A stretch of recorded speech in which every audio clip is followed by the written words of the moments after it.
여러분 안녕하십니까? 우리 옆 사람의 손을 잡고 오늘은 이런 인사를 좀 해보겠습니다. 당신밖에는 없습니다.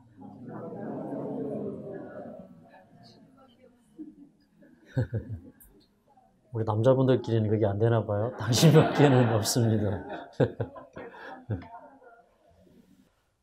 우리 주님이 우리를 사랑하시는 그 자체가 이적이고 기적이고 능력이 아닙니까? 그래서 예수님이 이 세상에 오셔서 많은 이적과 표적들을 행하셨는데, 근데 특별히 병을 고치실 때 많은 표적들이 나타났는데, 근데 저는 예수님 그분이 이적이라고 생각합니다. 그 표적 이면에 들어있는 죄인을 사랑하시고 용서하시고 안으시는 그런 그 예수님의 품성을 보면서 이것이야말로 이적이다, 이런 생각이 들어갑니다. 근데 하나님께서는 우리에게 늘 우리의 인생의 바른 길을 걷도록 교훈하시고, 또 그것이 잠시 손해를 보는 것 같지만 그러나 그것이 우리에게 수십 배, 수백 배 이익이 되어서 돌아온다는 것을 믿음으로 바라본다면 우리는 항상 두려워할 것이 없습니다. 이제 눈을 뜨면 여러 가지 걱정되는 일들이 있죠. 또 여러분은 또 여러분이 질병을 얻은 것으로 인해서 또 마음에 걱정이 되고, 또 이제 어느 날 아침에는 정말 세상이 노랗게 보이는 그런 경험들도 하고 계시리라고 생각을 합니다. 그러나 하나님께서 우리에게 늘 용기가 되시고 힘이 되심을 우리가 기억해야 되겠습니다. 희년은 큰 구원을 표상을 했거든요.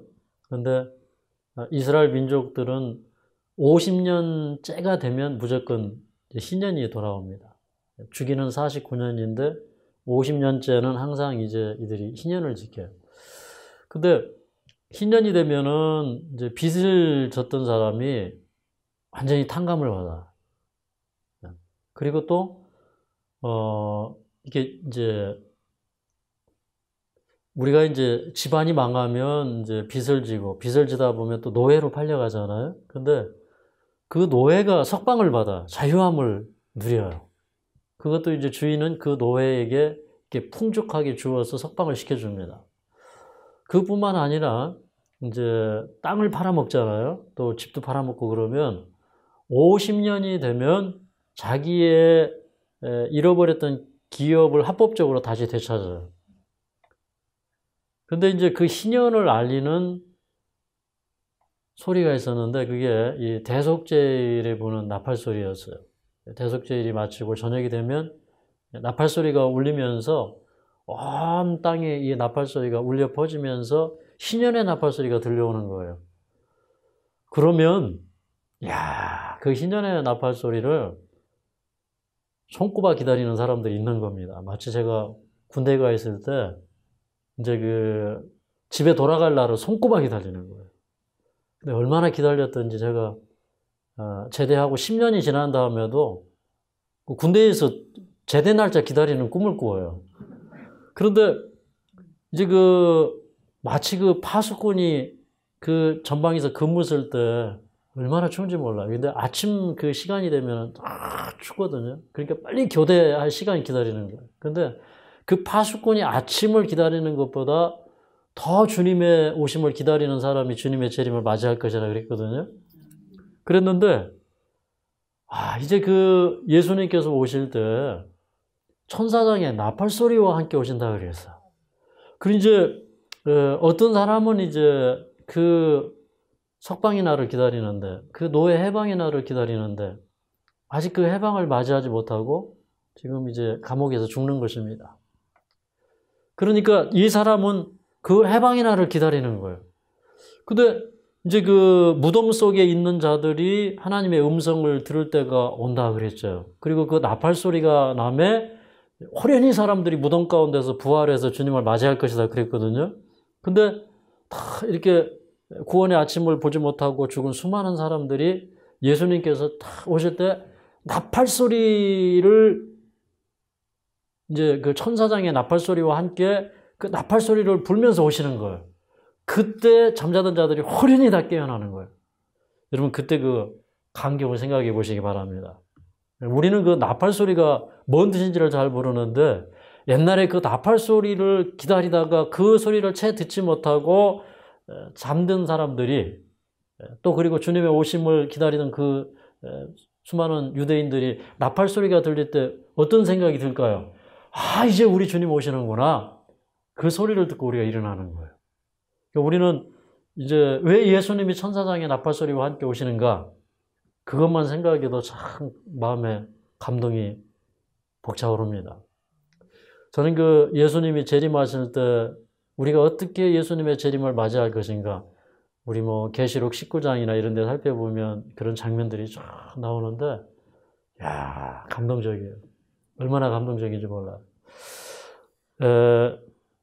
그래서 오늘 이제 우리가 다 이렇게 근심 가운데 있고 또 주님의 위로가 참 필요한 시간이지만 그러나 그 주님 자체가 우리에게 위로가 되신다는 사실을 우리가 기억하면서 오늘 또 이제 우리의 병을 치유해 주시고 또 우리 마음의 여러 가지 근심과 또 죄의 짐을 해결해 주시는 예수님을 통해서 평안과 자유를 누리기를 간절히 바랍니다. 우리 마가복음 2장에 있는 말씀을 보겠습니다. 마가복음 2장입니다. 1절부터 5절까지 있는 말씀을 함께 읽도록 하겠습니다. 시작. 수일 후에 예수께서 다시 가버나움에 들어가시니 집에 계신 소문이 들린지라 많은 사람이 모여서 문 앞에라도 용신할 수 없게 되었는데 예수께서 저희에게 도를 말씀하시더니 사람들이 한 중풍병자를 4사람에게 메워가지고 예수께로 올세 무리를 인하여 예수께 갈 수 없으므로 그 계신 곳에 지붕을 뜯어 구멍을 내어 중풍병자의 누운 상을 달아내리니 예수께서 저희의 믿음을 보시고 중풍병자에게 이르시되 소자야 뇌의 죄사함을 받았느니라 하시니 여기 보면 이제 금방 상황 파악이 되죠. 네. 어떤 사람이 이제 중풍병이 너무 심해서 움직일 수가 없어요. 그래서 이제 네 친구들이 그를 메고 예수님께로 왔습니다. 그런데 문 앞에까지 사람들이 꽉 차 있고 그 다음에 이렇게 좀 비집고 들어가 보려고 하니까 사람들이 많아서 이렇게 용신할 수가 없는 거예요. 이 몸을 움직이기도 힘들 만큼 사람들이 뭐 콩나물 시루처럼 꽉 안에까지 쫙 짜져 있어요. 그러니까 이제 이 네 친구들이 앞으로 좀 나아가려고 시도를 해보지만 안 되는 것입니다. 그래서 이제 이 사람들이 분명히 집 앞으로는 못 가니까 어디로 돌아갔을까요? 집 뒤로 돌아가서 그리고 집 들어 올라가서 보니까 아무리 들어갈 구멍이 없어요. 그래서 의논한 끝에 어떻게 하기로 결심했습니까? 지붕에 올라가서 지붕을 뜯고 근데 이제 여기 보면 이제 4절에 지붕을 뜯어 구멍을 내고 그랬는데 구멍을 내고라는 말을 김제시 성경은 부수어서 그랬습니다. 그래서 남의 집을 부수어가지고 남의 지붕 부수어가지고 이 4명을 달아서 이 4명이 한 중풍병자를 달아서 내렸습니다. 이 모습을 보면서 이제 우리는 참 감동을 받는 거죠. 뭐 사도행전에도 보면 성전 미문에 앉아있던 그 소경된 사람을 그의 친구들이 그 미문으로 데려다 주었던 것처럼 여기 이제 이 중풍병자도 4명의 친구가 그를 예수님께 데려다 주었어요. 우리는 이 중풍병자의 그 친구가 되어야 됩니다. 우리가 다 그 4명의 친구들이 되어야 돼요. 그러면 우리가 다 함께 구원받을 수가 있습니다. 그래서 이제 예수님께서는 그런 상황을 다 보시는 거예요. 그러니까 예수님 하시는 한 말씀이 사실은 다 기적입니다. 그런데 그 예수님께 오고자 했던 그 중풍병자의 믿음만 보신 게 아니라 예수님께서는 여기 뭐라고 했냐면 저희의 믿음을 보시고 그랬어요. 그러니까 이 중풍병자의 믿음도 봤지만 누구의 믿음도 본 거예요? 예, 4명의 이 친구들의 믿음도 주님 보신 분이에요. 여러분, 인생은요, 내가 꼭 구원받지 않아도 다른 사람을 구원받게 한 것. 뭐, 이제 요즘, 신종 코로나가 득세를 하니까 어떤 사람들은 또 자원해서 저 대구로 내려가고 있고, 거기에 많은 간호사들이 필요하고 의사들이 필요하니까 자원해서 가고, 또 이제 기업들이 이제 거기 또 이 도움을 주기 위해서 돈을 내놓고 이제 이런 모습들을 보면서 사실은 우리도 그렇게 살아야 됩니다. 그렇습니까? 우리도 그들을 위해서 기도해주고 또 이제 우리 주변에 나와 같은 그런 그 고통을 당한 사람들을 위해서 우리가 안타까운 마음으로 좀 이렇게 맞아주고 포용해주고 그렇게 해야 됩니다. 항상 그런 마음이 필요하거든요.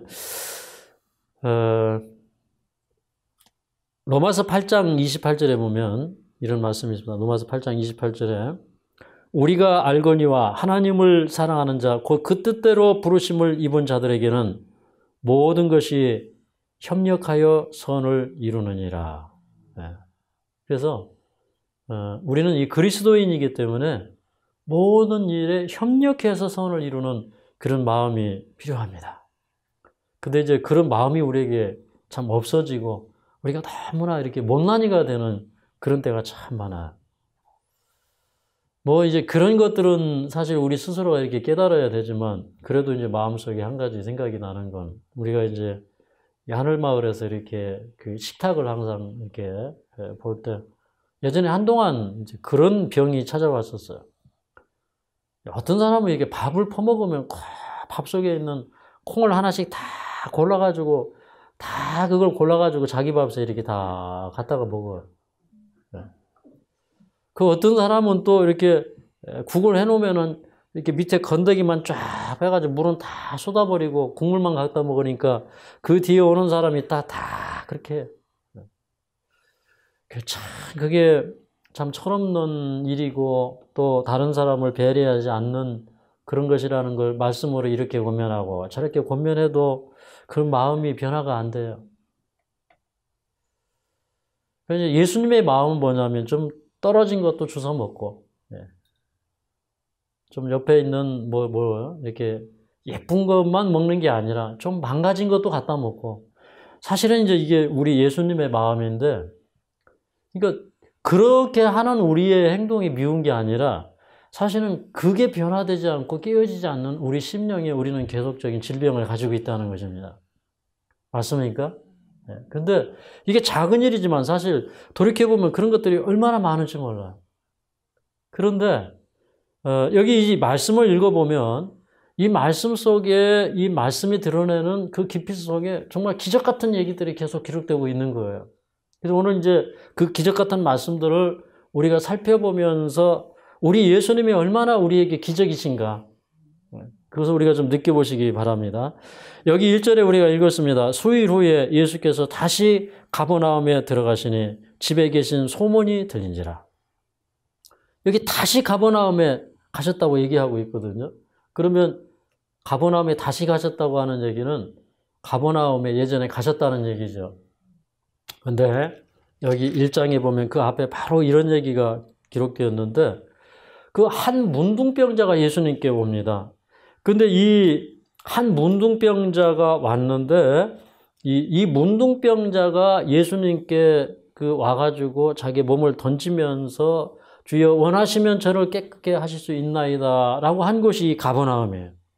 그래서 이제 누가복음 5장 12절에 보면 그 예수께서 한 동네에 계실 때라고 얘기를 했고요. 그 다음에 마태복음 8장 1절에는 예수께서 산에서 내려오실 때 한 무리가 쫓을 때 그때 한 문둥병자가 예수님께 왔다고 이렇게 얘기를 하고 있어요. 그러니까 이 문둥병자는 나도 예수님께 가면 다른 모든 허다한 사람들처럼 내 병도 치유함을 받을 텐데 그렇게 생각한 겁니다. 그 당시에 문둥병은 이제 그들의 교리와 그들의 신조에 있어서는 이것은 하나님의 벌이에요. 하나님의 치심이고 하나님의 손가락이고, 그래서 문둥병 걸린 사람들은 불치이고 그들은 그런 그들의 가르침 속에서 그들의 교리 속에서 형벌 아래 딱 갇혀가지고 이것은 용서받을 수도 없는 그런 죄예요. 그런데 나는 용서받을 수 없다. 나는 불가능하다라고 하는 사람 속에 나는 가능하다. I can do everything in Jesus Christ. 내가 예수님 안에서 모든 것을 할 수 있느니라 라고 하는 마음으로 바꿔주시는 것이 그 자체가 기적입니다. 그런데 예수님은 이 문둥병자에게 기적인 것이에요. 왜 그러냐? 나 같은 사람도 예수님께 가면 예수님이 고쳐주신다. 그런 믿음을 주셨기 때문에 그 죄사함의 권능이 그 사람 속에서 역사하고 있었다 이 말입니다. 그러니까 이제 예수님이 저 산에서 가르치시고 내려오실 때 이 문둥병자는 원래 어디서 살아요? 네. 그러니까 가버나움 동네에서 살지 못하고 가버나움 바깥에서, 그래서 사람들이 살지 않는 산에서, 그래서 이제 혹시 오솔길에서나 산길에서나 여기서나 저기서나 우리 주님 만날 수 있을까? 근데 사람들이 너무 많아서 예수님께 갈 수 없어요. 그래서 예수님의 뒤를 졸졸 따라다니다가 예수님이 가버나움 동네로 가셨는데 예수님을 이렇게 뒤에서 이렇게 숨어서 그 그림자를 따라가다 보니까 어디까지 간 거예요? 동네까지 간 거예요. 근데 그 동네에서 예수님이 여러 환자들을 만져주시고 치유해 주시는 그 장면을 보면서 이 문둥병자의 마음속에 믿음이 생기는 겁니다. 나 같은 사람도 예수님은 돌을 던지지 않을 것이다. 문둥병자가 사람들에게 오면 사람들이 어떻게 해요? 돌을 들고 막 던지고 막 그냥 아우성이 나는 거죠. 난리가 나는 거죠. 사람들이 막 소리를 지르고 막 이 문둥이 오지 마! 뭐 저리 가! 그러면서 난리를 칠 거예요. 근데 이 문둥병자는 예수님께 자기 몸을 던지면서 꿇어 엎드려서 주여 원하시면 저를 깨끗게 하실 수 있나이다. 그렇게 얘기했어요. 그러니까 이 문둥병자가 이 무서운 게 뭐냐면 이 병도 무섭지만 병보다 더 무서운 게 뭐냐면 자기는 사람들에게 갈 수가 없어요. 그러니까 뭐 어떤 의사도 자기를 치유해 주지 않고 또 보통의 사람들의 관념 속에서는 보통 납비들에게 가면은 이 돌 맞아요. 아주 배척당해요. 그러니까 그런 그 풍수가 관습 속에서 이 사람들은 꽉 붙잡혀 있는 거예요. 그런데 예수님께서 다시 가버나움에 오셨다는 소문이 들렸다 얘기하고 있습니다. 근데 이제 그 문둥병자를 예수님께서 고쳐주신 다음에 그 문둥병자에게 가서 사람들한테 소문 내지 말고 저 제사장에 가서 내 몸을 보이고 그 다음에 모세에 명한 그 제사를 예물을 드려라. 그렇게 이제 얘기를 하셨는데 이 사람이 가가지고 사람들한테 막 소문을 내서 여기 바로 1장 45절에는 뭐라고 기록되어 있냐면 예수께서 다시는 드러나게 동네에 들어가지 못하시고 그렇게 얘기했어요. 그러니까 그때부터는 동네에 들어갈 때 어떻게 들어갔다는 거예요? 살짝 숨어서 들어갔다는 거예요. 예수님이 그 동네에 들어가시면 또 뭐 그 사람들이 이제 그 예수님이 오셨으니까 뭐 문둥병자가 접근하고 뭐 여러 가지 좀 그 문제가 파생이 되고 그러다 보면 막 이렇게 소동이 일어나고 이러다 보면 그것이 또 예수님의 사업을 위축시키기 때문에 예수님께서 조용히 그 동네에 들어가신 거예요. 다시 들어갔어요. 그런데 조용히 그 집에 들어갔지만 그 소문은 퍼졌어요. 그런데 그 문둥병자를 고쳐주셨다. 그러니까 예수님은 문둥병자가 자기에게 오는 것도 허락해 주셨을 뿐만 아니라 예수님께서는 저런 이 문둥병자도 이렇게 손을 내밀어서 그를 만져주셨거든요. 그러니까 예수님은 그런 환자들을 사랑하시고 만져주시고 그 상처를 어루만져 주시는 분이라는 거예요. 그러니까 이런 소문이 누구에게까지 들린 거예요? 이제 중풍병자에게까지 간 거예요. 근데 여러분 이 중풍병자가 여기 지금 4명의 친구들에 의해서 그 들것에 실려온 것을 보면 그 소식을 누가 전해주었어요? 예, 그 친구들이 와서 4명의 친구들이 어이 친구 아, 예수님은 말이야, 이렇게 문둥병자도 고치시고 그분은 못 고치시는 질병이 없어. 그리고 그 사람이 예수님께 와서 죄사함을 받았어. 그렇게 얘기하는 거예요. 그러니 자네도 예수님께 가면 치료함을 받을 수 있다네. 그래서 이제 그 4명의 친구가 이렇게 다 온 거예요. 근데 막상 와서 보니까 이게 혼자 들어가기도 힘드는데 들것에 싫은 사람을 데리고 간다는 것은 불가능해요. 그러니까 이것은 무엇을 의미합니까? 우리가요, 이렇게 육적인 눈으로 보면 이 세상은 불가능한 거 투성입니다. 맞습니까? 예. 그런데 믿음의 눈으로 보면요, 다 길이 있어요. 예수님이 뭐라고 하셨어요? 어떤 상황 속에서도 예수님은 나는 길이요, 진리요, 생명이다. 그러면 인간의 눈에는 들어가는 길이 안 보이지만 그러나 예수님께서는요, 들어갈 수 있는 길을 다 예비해 주셨습니다. 그래서 이제 이 주저주저 하는 사이에 이 문둥병자는 참 두려운 거예요. 왜 그러냐면 이제 본문에도 이제 그 서기관들의 얘기가 나오는데 그 예수님이 이 사람의 병을 고쳐준 다음에 서기관들이 그 마음에 의논하기를 참 참남하다. 예수님께서 죄를 용서해 주시는데 참남하다고 그러거든요. 그러니까 이제 그런 사람들의 이 생각 속에는 또 그리고 유대인들의 이 많은 생각 속에는 그런 두려움이 있는 거예요. 이런 질병은 죄 때문에 그런데 이게 죄의 형벌인데 이런 사람이 예수님께 갈 수 있을까? 예수님은 과연 이렇게 많은 그런 다른 납비들처럼 나를 이렇게 받아주실까? 용서해 주실까? 그런 두려움이 있는 거예요. 근데 사실은요, 이 중풍병자의 마음속에 있는 두려움이 우리 모두에게 다 있어요. 맞습니까? 내가 좀 기도하고 싶은데 그동안에 이제 살아온 그 나의 삶을 되돌아보면 기도가 안 나오는 거예요. 맞습니까? 좀 재밌는 말로 표현을 하면 내 꼬락서니를 보면 하나님 앞에 기도가 안 나오는 거예요. 그죠? 그리고 어떤 때는 정말 하나님 앞에 이렇게 딱 이렇게 서 있으면 정말 내가 큰 죄인이구나 그런 생각들이 막 떠오르죠. 그래서 어떻게 보면 나로 인해서 실족한 사람도 있을 것 같고, 그죠? 그 다음에 이제 아무도 모르는 죄 이런 것들 있잖아요. 우리가 다른 사람에게 해를 끼쳤는데 참 이렇게 떳떳하게 하지 못한 이런 죄들이 막 이렇게 살아 올라와요. 그래서 이제 또 그런 일들을 놓고 우리가 또 기도하게 되고 또 우리가 그 구원의 날 주님 앞에 섰을 때 참 주님은 이런 문제들에 대해서 뭐라고 말씀하실까? 참 이런 문제들의 그 결과를 볼 때 참 어떤 때는요. 내가 살아온 죄의 결과를 펼칠 때에 그 결과를 이게 펼쳐보기가 굉장히 두려워지는 거예요. 맞습니까? 그래서 어떻게 기도하냐면 이제 믿는 자는 심판에 이르지 아니한다고 말씀하셨잖아요. 그러니까 우리는 용서받고 그런 나의 죄의 결과를 펼쳐보지 말고 구원받고 하늘에 들어가야 돼요. 맞습니까? 근데 그것이 이 심판대 앞에 펼쳐질 때 그게 얼마나 두렵겠어요.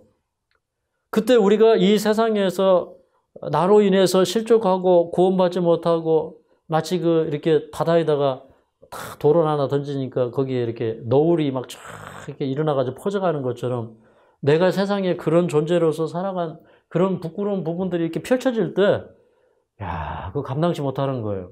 맞습니까? 그러니까 우리는 그냥 어떻게 보면 다 손해보고 다 주고 가더라도 주님 앞에 설 때 떳떳하게 가는 게 이게 제일 좋은 방법 같아요. 우리는 예수님께 가려고 하면 그런 것들이 다 있어요. 그런데 이제 예수님은 그럴지라도 그 모습 그대로 우리에게 오는 것을 환영해 주시는 겁니다. 이 4명의 친구들이 야, 좀 기다려봐. 그래가지고 4명이 올라가가지고 예수님 안에서 말씀하시는데 아니 지붕을 아무리 잘 뜯어도 그게 밑에 먼지 안 나고 깨끗하게 털렸을까요?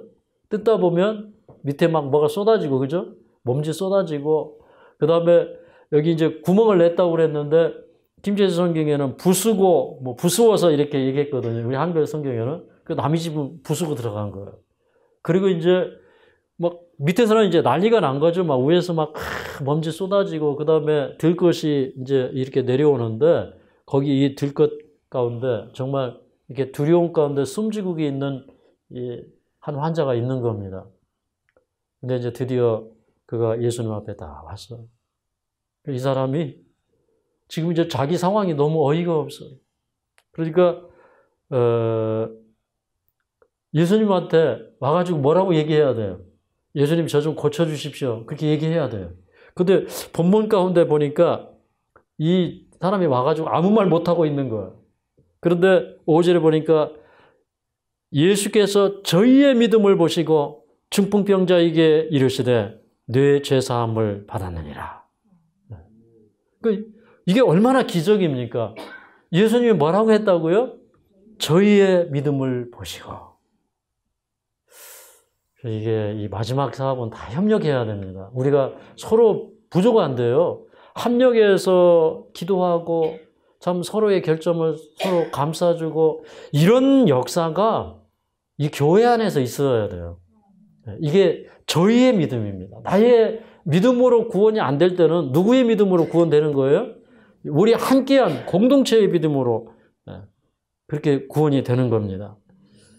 그 다음에 이제 예수님께서 하신 말씀이 소자야 뇌 죄사함을 받았느니라 그랬는데 여기 이제 같은 본문 마태복음 9장 2절에 보면 소자야 안심하라 뇌 죄사함을 받았느니라 그렇게 얘기했는데 이것을 킹제임스 성경으로 또 읽으면 이렇게 기록을 했어요.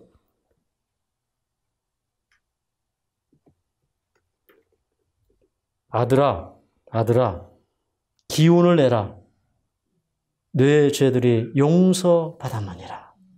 이 말씀이 너무 좋아요. 뭐라고요? 아들아 기운을 내라 내 종들이 용서받았느니라. 그러니까 이 표현 속에서 뭘 느낄 수 있어요? 아버지의 마음.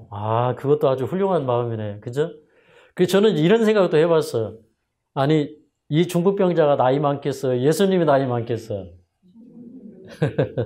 우리 아무리 생각해도 중풍병자는 대개 이 중풍병은 뭐 한 4, 50원 넘어가야 걸리잖아요. 대개가. 근데 예수님이 공생애 시작하실 때 30대쯤 되었다고 그랬잖아요. 그러니까 사실 예수님은 나이는 젊으셨지만 그 참 창조주의 사랑을 갖고 계시잖아요. 아버지의 사랑을 갖고 계세요. 그래서 예수님께서 아들아 기운을 내라 뇌 죄들이 용서받았느니라 그렇게 말씀하시는 거예요. 근데 이제 저는 이 본문 속에서 또 느끼는 게 이것입니다.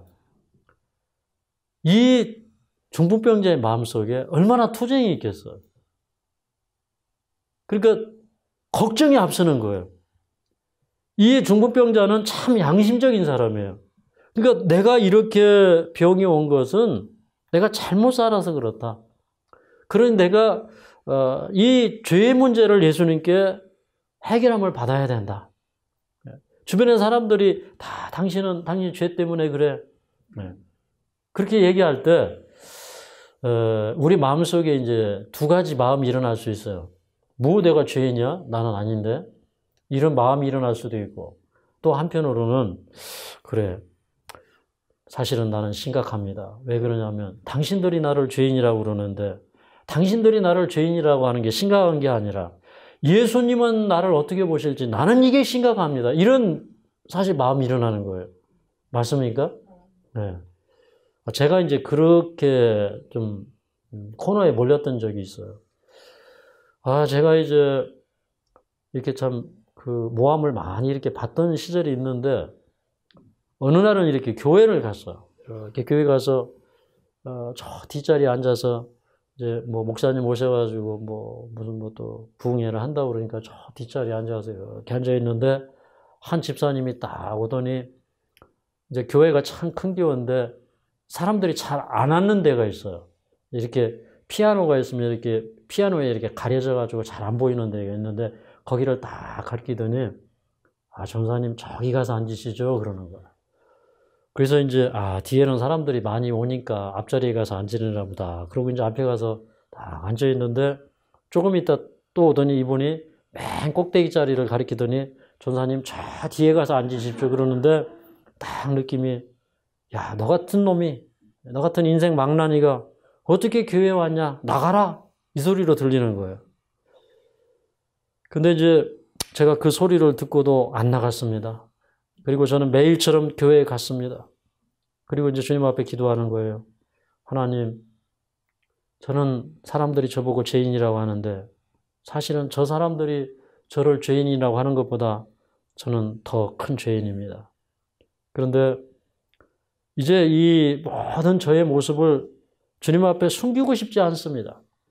주님이 저를 어떻게 보시는지 주님이 저를 보시는 그대로 제가 저를 볼 수 있고 느끼게 해달라고 저는 매일처럼 그렇게 기도하고 그리고 나서 이제 매일의 삶을 주님 앞에 성결하게 살기를 원하면서 주님 제가 오늘 하루 종일 주님과 동행했나요?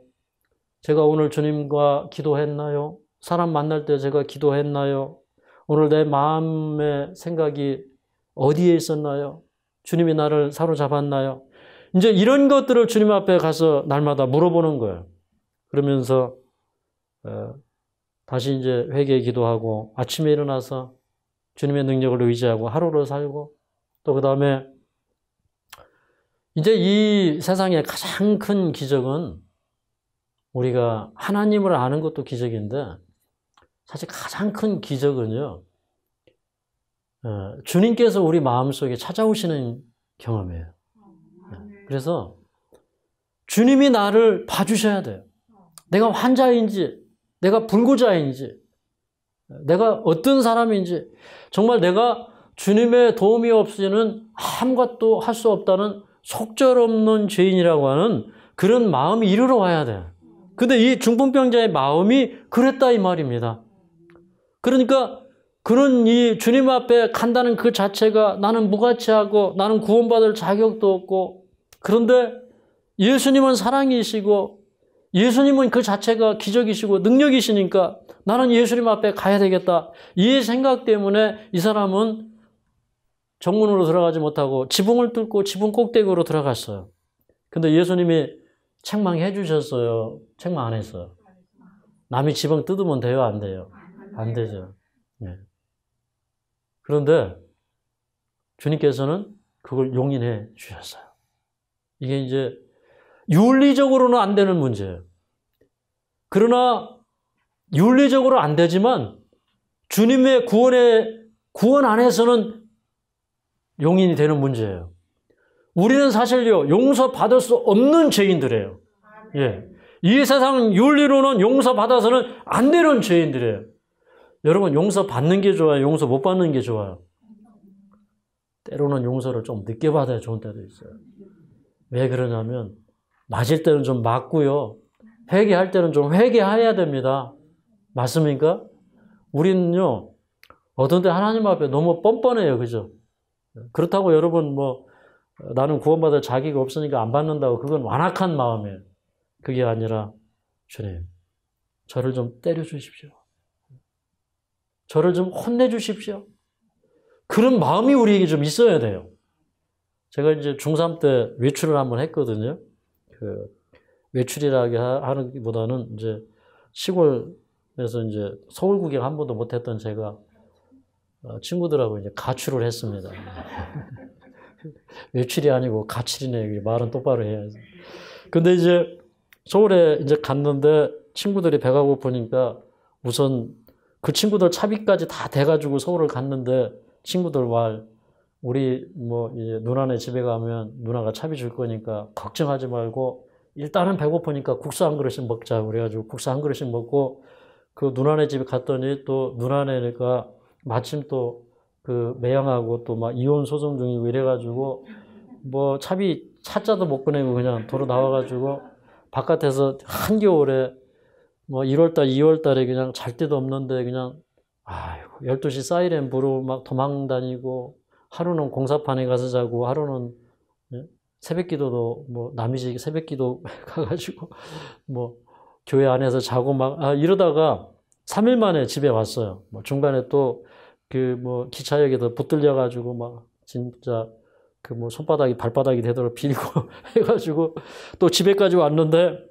아버지가 얼마나 걱정을 하셨는지 이놈의 자식이 이리 와! 종아리 걷어!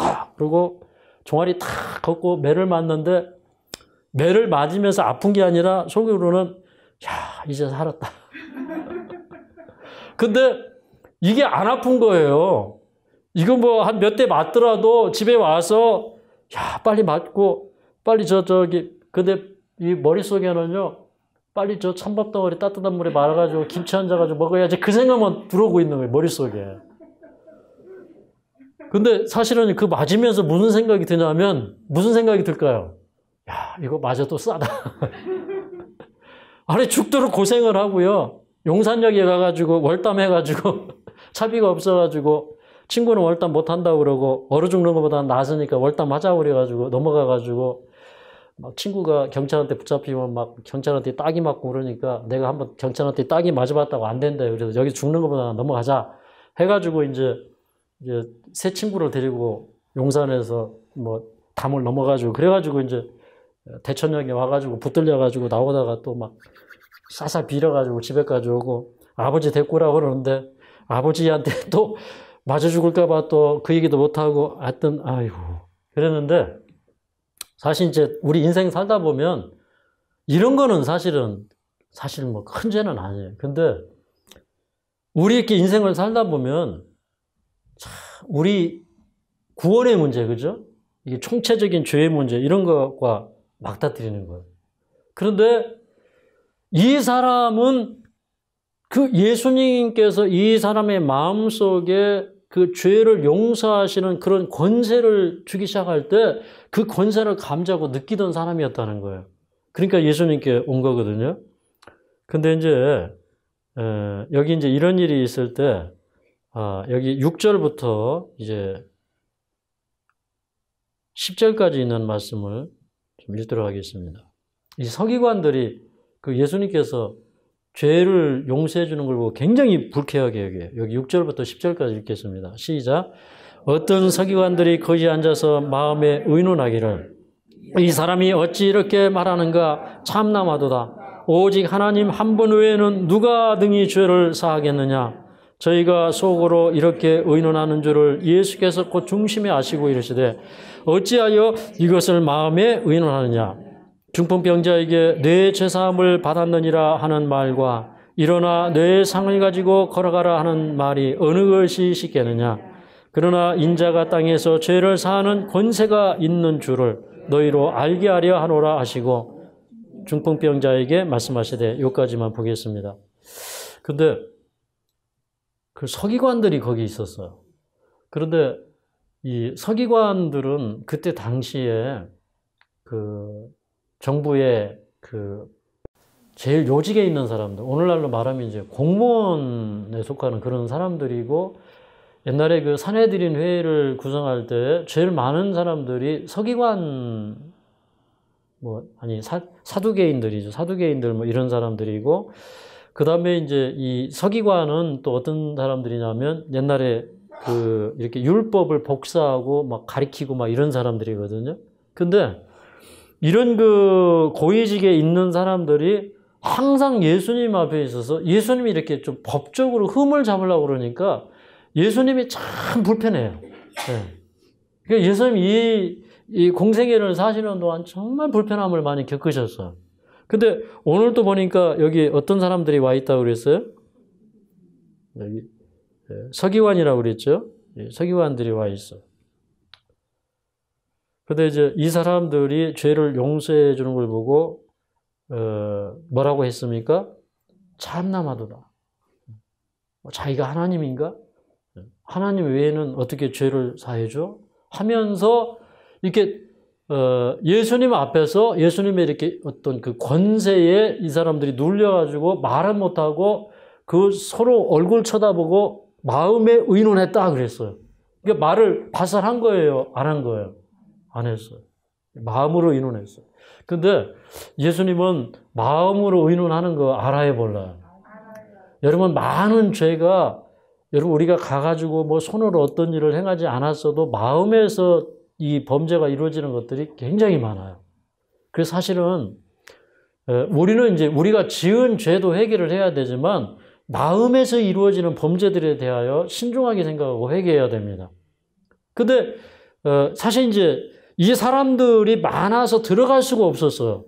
네, 이 집 밖에 많은 사람들이 막 온 집에 있어 들어갈 수가 없었어요. 그런데 사실은요, 예수님께 갈 때에 이런 이 사람들의 장애물보다 더 큰 장애물들이 있었는데 그 당시에 신학적인 가르침. 그러니까 그 병은 무엇이라는 거예요? 병은 네, 하나님의 치심이다. 하나님의 형벌이다. 그래서 사람들의 마음속에 용서받지 못하는 죄이다. 자, 오늘날 우리 마음속에 이런 생각들이 참 많아요. 갈등들이 많아요. 그러니까 이제 이런 문제들이 있죠. 내가 예수님께 가야 돼요. 근데 내 모습을 보면은 예수님께 못 가는 거예요. 여러분, 가는 게 먼저일까요? 회개가 먼저일까요? 회개가 먼저일까요? 네. 가는 게 먼저일까요? 네, 성경이 가리키는 건 뭘까요? 회개가 먼저일까요? 가는 게 먼저일까요?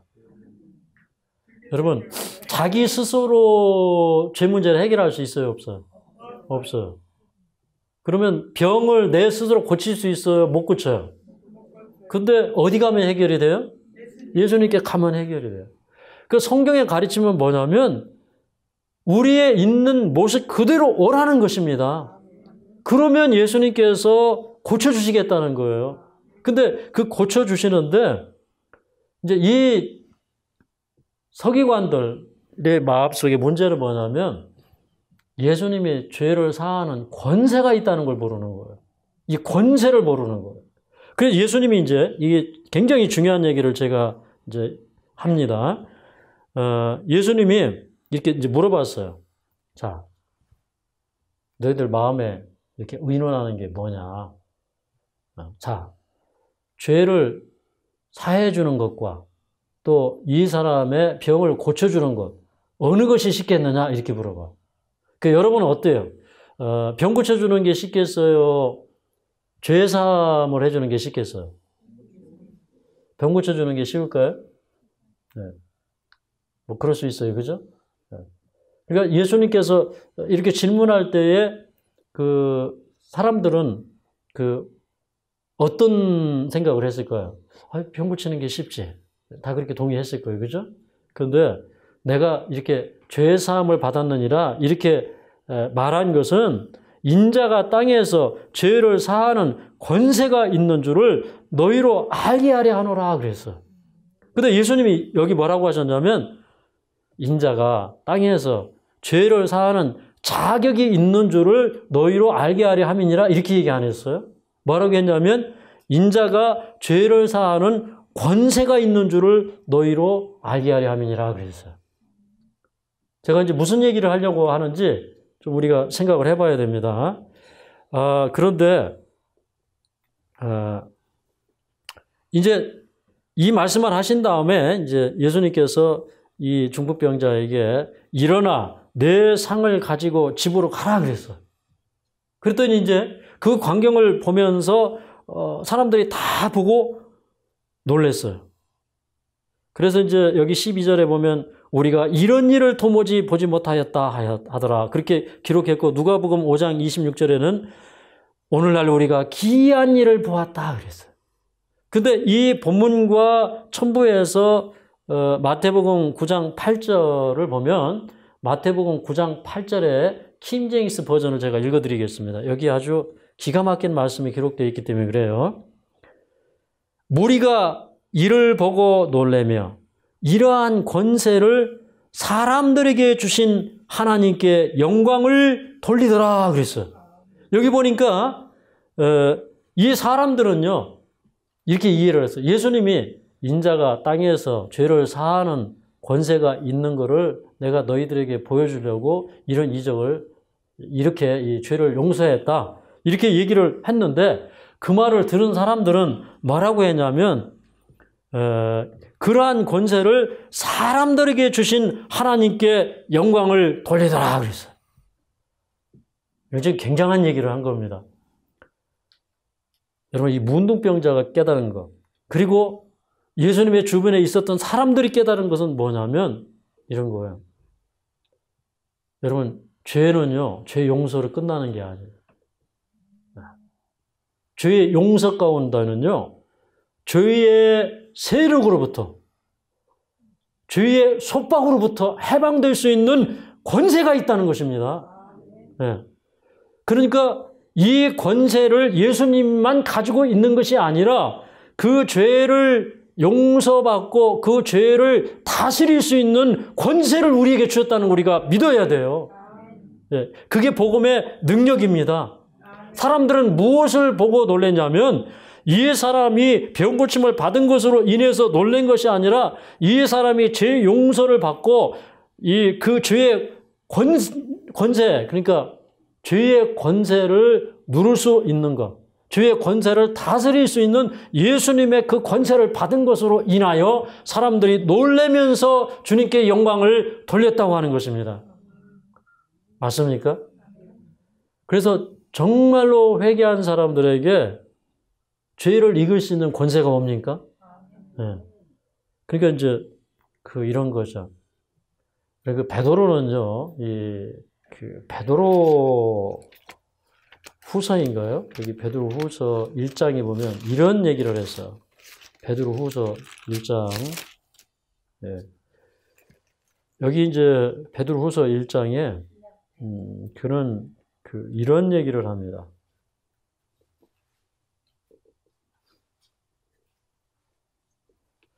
베드로서 1장 3절에 보면 이런 얘기를 해요. 자, 3절, 4절을 좀 읽어보겠습니다. 시작. 그의 신기한 능력으로 생명과 경건에 속한 모든 것을 우리에게 주셨으니 이는 자기의 영광과 덕으로서 우리를 부르신 자를 알므로 말미암이라. 이로써 그 보배롭고 지극히 큰 약속을 우리에게 주사 이 약속으로 말미암아 너희로 정욕을 인하여 세상에서 썩어질 것을 피하여 신의 성품에 참여하는 자가 되게 하려 하셨으니. 제가 옛날에 이제 사람들이 그렇게 욕을 하고 막 미워하고 막 이러는데요. 그 사람들이 미운 게 아니고 그 사람들을 위해서 기도하게 되고 사람들이 죄인이라고 손가락질하면 마음속에서 아니다 이런 생각이 들어오는 게 아니라 맞습니다. 저는 죄인 중에 괴수입니다. 이러는데 진짜 용서가 되는 거예요. 이게 사람의 힘으로 용서가 안 되는데 예수님이 오니까 용서가 되는 거예요. 그러면서 내 자신이 변하는데 이게 신기한 거예요. 근데 이제 이게 신기하거든요. 근데 이 베드로 후서를 읽는데 그의 신기한 능력으로 생명과 경건에 속한 모든 것을 우리에게 주셨다. 그리고 자기는 정욕을 인하여 세상에서 썩어질 것을 피하여 신의 성품에 참여하는 자가 되었다. 이 고백이 보니까 베드로가 자기 같은 사람이 변화된 게 신기한 거예요. 이게 복음은 뭐냐면 나 같은 사람이 변화되는 게 신기한 거예요. 이게 뭐냐면 죄사함을 얻게 하는 권세를 사람들에게 주심으로 그 사람의 어떤 본성이 변화되고 성품이 변화되고 새로워지는 역사예요. 그러니까 이 사람이 그 자리를 들고 일어나서 걸어갈 때 이 사람의 인생은 병 나은 삶의 삶이 아니라 이 사람은 주님 안에서 성결케 된 걸음을 옮기기 시작한 것입니다. 그래서요, 그 예수님께서는 이제 오늘 본문의 말씀 가운데 중요한 것은 예수님은 우리의 병을 치료해 주시기 전에 우리의 병든 마음을 치료해 주시기를 원하십니다. 사실 예수님은 병 고치는 게 쉬울까요? 죄를 용서해 주는 게 쉬울까요? 그러면 예수님은 뭐라고 하냐면 둘 다 쉽다. 제 말이 틀렸어요? 맞았어요? 맞았어요. 사실은 둘 다 쉬운 거예요. 맞습니까? 근데 우리는 두 가지 구원이 다 필요한 거예요.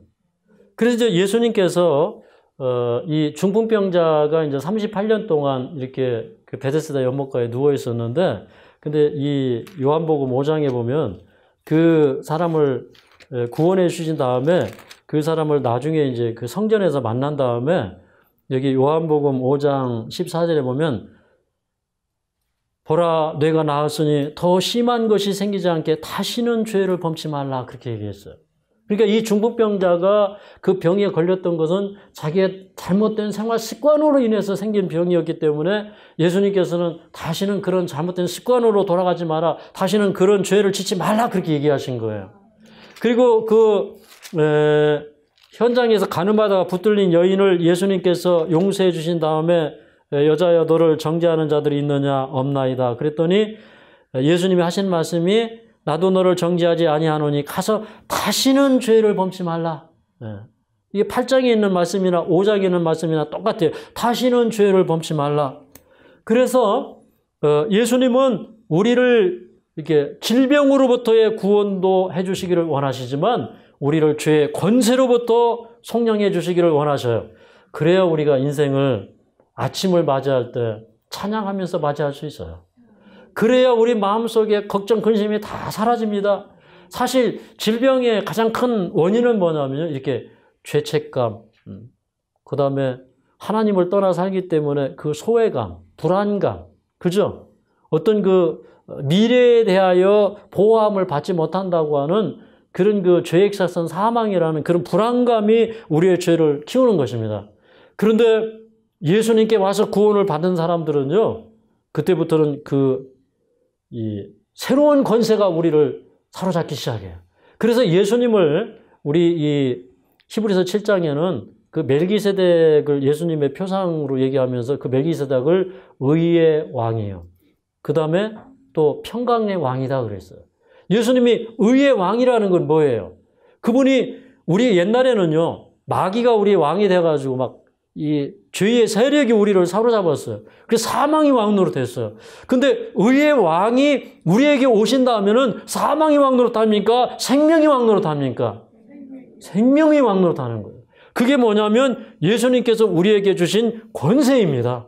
그래서 우리 고린도전서 15장에 보면요. 고린도전서 15장 제가 빨리 펴서 읽어드리겠습니다. 고린도전서 15장 55절 56절에 보면 사망아 너희의 이기는 것이 어디 있느냐? 사망아 너희의 쏘는 것이 어디 있느냐? 사망에 쏘는 것은 죄요 죄의 권능은 율법이라. 사망에 쏘는 것, 어떤 그 죄의 권능, 그것이 예수님을 무덤 속에 붙들어 놓을 수 없었어요. 예수님은 사망 권세를 이기시고 부활하셨어요. 그렇기 때문에 우리도 사망 권세 이기시고 주님 사셨네 호산나 호산나 호산나 이렇게 노래할 수 있는 거예요. 아멘입니까? 그래서 그게 이제 부활의 신앙이에요. 그게 예수님께서 우리에게 능력을 주시는 신앙이에요. 그래서 여러분 두려워하지 마시기 바랍니다. 우리 예수님께 가면 예수님은 이 사망을 이기는 권세를 우리들에게 주시는 분이에요. 그 권세를 우리 모든 사람에게 주셨어요.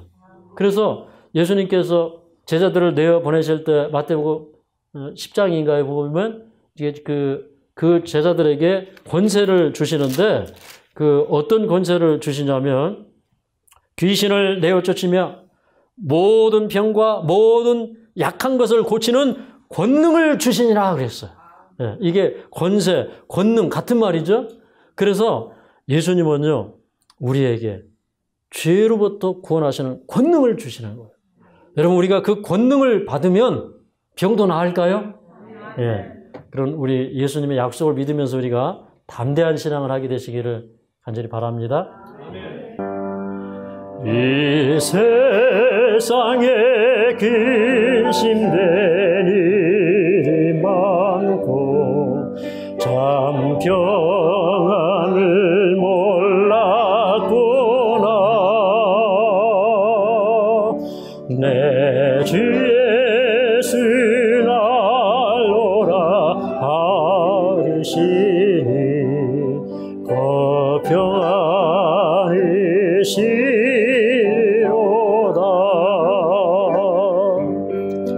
주 예수의 구원의 은혜로다. 참 기쁘고 즐겁구나. 은혜를 영원히 누리리.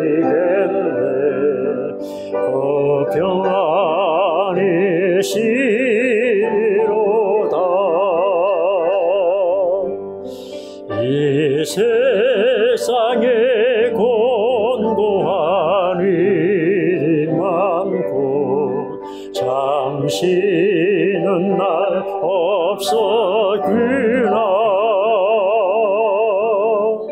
내 주 예수 날 사랑하시오니 또 평안이 시리로다. 주 예수의 구원의 은혜로다. 참 기쁘고 즐거구나. 인내를 영원히 누리겠네. 그 평안이 시로다.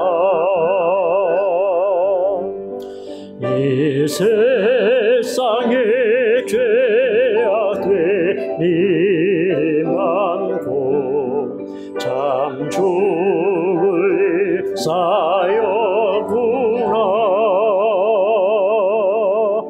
내 주 예수 날 건져 주시오니 그 평안이 시로다.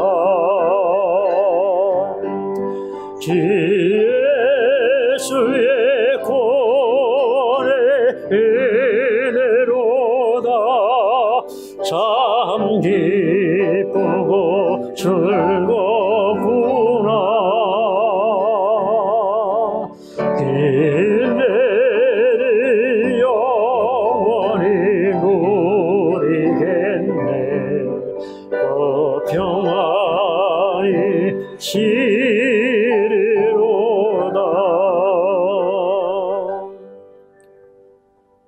자비하신 우리 아버지, 그때 한 중풍병자를 구원하기 위하여 지붕을 뚫고 올라가서 자기 친구를 예수님 앞에 내려준 그 4명의 친구가 너무나 아름답게 보이고 고맙게 여겨집니다. 주님, 우리는 이 세상을 살면서 혼자 살아가지 못하기 때문에 주님께서 나를 들것에 옮겨줄 그러한 친구들을 주시고 동역자들을 주시고 이웃을 주셨음을 인하여 감사드립니다. 나밖에 모르면서 살아가는 우리들 되지 않도록 도와주시고 이웃을 구원하기 위하여 참으로 예수님의 소문을 전하는 사람들 되게 하여 주시옵소서. 참으로 예수님이 가버나움에 들어오셨다는 소문이 일어날 때 그 소문을 증거하는 그 4명의 친구들이 있었습니다. 우리도 그런 소문을 전하는 자 되게 하여 주시옵소서. 또한 아들아 기운을 차려라. 내가 너를 용서하였노라고 말씀하신 그 예수님의 음성이 오늘 우리에게 잠잠히 이야기를 간절히 소원합니다. 우리를 위로해 주시면서 우리를 품어주시면서 내가 아무리 죄 많고 허물이 많을지라도 내가 너를 위하여 십자가를 지었고 너를 용서하노라고 말씀하시는 그 음성을 우리가 오늘 받아들이고 우리 자신을 주님께 드리기로 결심하오니 주님이시여 받아주시고 우리를 새롭게 하여 주시옵소서. 다시는 우리의 생애에 죄의 권능이 사망에 쏘는 것이 우리를 사로잡고 우리를 병들게 하지 못하도록 지켜주시고 이제부터는 그 용서의 권능이 의의 왕이요 평강의 왕이요 생명의 왕이신 예수님이 우리에게 영원토록 계셔서 우리가 참으로 주님으로 말미암아 구원을 세세토록 누리게 하여 주시옵소서. 오늘 또 사랑하는 주님, 우리가 더불어 살기를 원합니다. 참으로 이웃을 구원하고자 하는 자, 나도 구원받게 될 것을 믿습니다. 남에게 대접을 받고자 하는 대로 남을 대접하라 하신 우리 예수님, 지극히 작은 자에게 한 것이 곧 내게 한 것이라고 말씀하신 예수님, 그런 마음으로 세상을 바라보게 하여 주시옵소서. 참으로 이제 사람이 무서워지는 그런 시기에 우리가 참으로 그럼에도 불구하고 사람을 사랑하고 그 영혼을 구원하기 위하여 우리가 사는 사람들 되게 하여 주시옵소서. 예수님의 귀하신 이름으로 간절히 기도하옵나이다.